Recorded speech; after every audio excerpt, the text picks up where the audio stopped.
Good morning student. बेटा आज हम 12th बायोलॉजी जो है उसका टॉपिक है अपना प्लांट एंड एनिमल सेल्स, यानी पादप व जंतु कोशिका। पादप व जंतु कोशिका क्या होती है और उसमें अंतर क्या है। ये देखिए बेटा, ये प्लांट सेल्स है और ये क्या है, एक एनिमल सेल है। तो पादप व जंतु कोशिका में क्या क्या अंतर होते हैं, हमें पादप व जंतु कोशिकाएं जो है उनमें अंतर करना है। अब देखिए बेटा, पादप और जंतु कोशिका में पहला अंतर क्या है। सबसे पहला अंतर इसके आकार की बात करते हैं। देखिए बेटा, पादप कोशिका जो है ये आकार में समानता बड़ी होती है और जंतु जो कोशिका होती है ये आकार में छोटी होती है।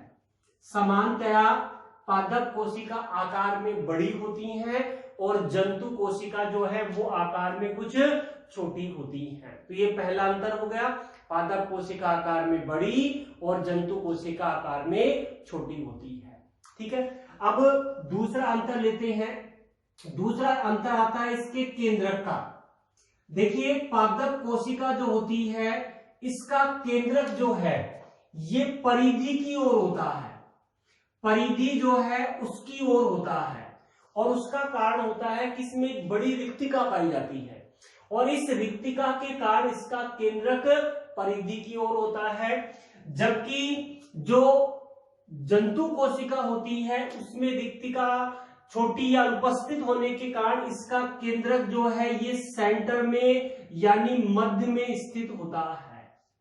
दूसरा अंतर हो गया कि पादप कोशिका का केंद्रक परिधि की ओर और जंतु कोशिका का केंद्रक जो है ये मध्य में स्थित होता है। ठीक है, तीसरा अंतर लेते हैं। तीसरा अंतर आता है कोशिका भित्ति का। कोशिका भित्ति, देखिए बेटा, पादप कोशिकाएं जो हैं उनके चारों ओर एक निर्जीव कोशिका भित्ति पाई जाती है जो सेल्यूलोज की बनी होती है। जबकि जंतु जो कोशिकाएं होती हैं उनके चारों ओर कोशिका भित्ति जो है वो अनुपस्थित होती है। पादप कोशिका में कोशिका भित्ति उपस्थित और जंतु कोशिका में कोशिका भित्ति जो है वो अनुपस्थित हो गई। ये तीन अंतर हो गए। चौथा अंतर लेते हैं इसमें। चौथा अंतर आता है रिक्तिका का। रिक्तिका, पादप जो कोशिका होती है उसमें एक बड़े आकार की रिक्तिका पाई जाती है, जबकि जंतु कोशिकाएं जो होती हैं उनमें रिक्तिका या तो अनुपस्थित होती है या वो बहुत छोटे आकार की होती है। पादप कोशिकाओं में रिक्तिका बड़े आकार की होती है जबकि जंतु कोशिका में रिक्तिकाएं जो है या तो अनुपस्थित होती हैं या बहुत सूक्ष्म आकार की होती है। ठीक है, चार अंतर हो गए। पांचवा अंतर करते हैं। पांचवा अंतर आता है इसमें हरित लवक का। हरित लवक, पादप जो कोशिकाएं होती हैं उनमें हरित लवक जो है ये पाया जाता है, जिसके कारण ये हरे रंग की होती हैं और हरित लवक के कारण ही पादप कोशिका जो है ये स्वयंपोषी होती है। पादप कोशिका क्या होती है, स्वयंपोषी। किसके कारण, हरित लवक के कारण।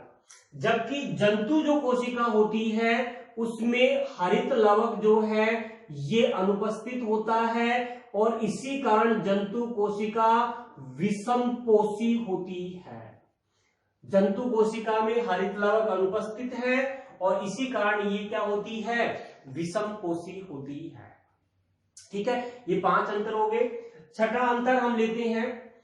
छठा अंतर है इसमें ताराकाय का।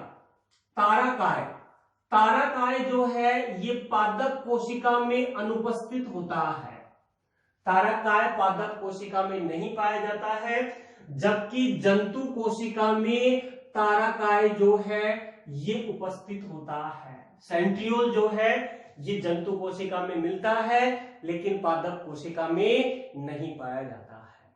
ठीक है, सातवां अंतर जो है, सातवां अंतर है इनके संचित भोजन का।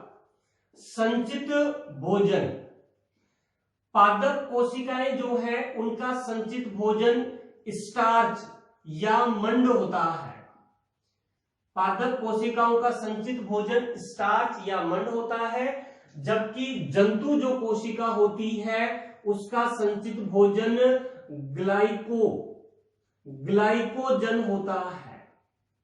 पादप कोशिकाओं का संचित भोजन क्या होता है?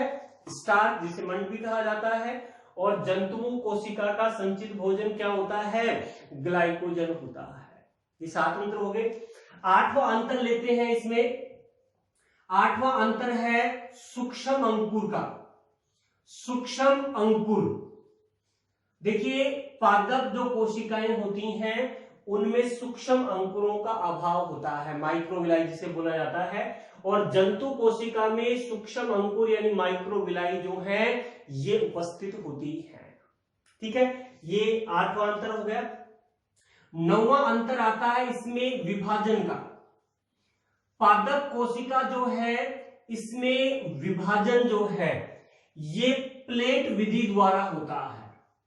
प्लेट विधि जो है इसके द्वारा इसमें कोशिका विभाजन होता है, जबकि जंतु कोशिका होती है उसमें विभाजन खांच या विदलन विधि जो है उसके द्वारा होता है। खांच विधि के द्वारा या विदलन के द्वारा जंतु कोशिका में विभाजन, और प्लेट विधि द्वारा पादप कोशिका में विभाजन होता है। ठीक है, उसके बाद 10वां अंतर आता है इसमें गोल्जी काय का। देखिए बेटा, गोल्जी काय जो है ये पादप कोशिका में विस्तृत और अल्प विकसित होते हैं। गोल्जी काय, गोल्जी बॉडी जो है ये पादप कोशिका में अल्प विकसित व विस्तृत होते हैं, जिन्हें डिक्टियोसोम कहा जाता है। डिक्टियोसोम, पादप कोशिका में जो अल्प विकसित गोल्जी काय हैं वो क्या कहलाते हैं? डिक्टियोसोम कहलाते हैं। और जंतु कोशिका की बात करें तो जंतु कोशिका में गोल्जी काय जो है ये पूर्ण विकसित प्रकार के होते हैं।